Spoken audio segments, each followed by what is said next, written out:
Minibody, huge power. Whatever type of junction box you use, the switch can be installed in it to smarten your wall switch. Widen External Switch Connection.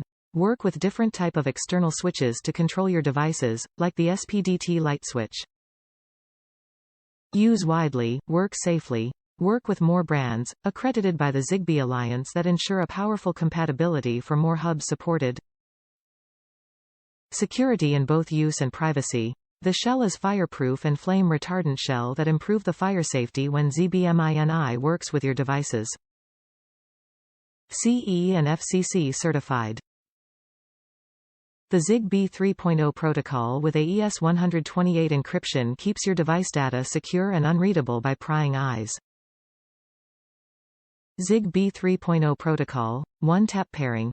Adopts Zigbee 3.0 protocol. You can quickly add it to SONOFF ZBBridge, getting them paired via a single tap on the app.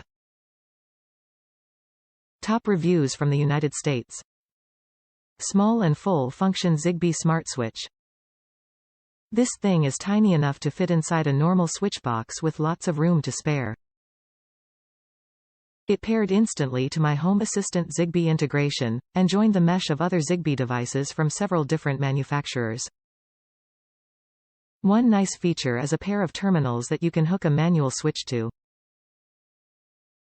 This way, it can look and operate just like a regular light switch, and still be controlled by a smart home system. It seems this feature could also solve the problem of two-way light switches which don't have neutral wires available. Just put this device where the power feeds in and attach the switch loops to these terminals, instead of mains power.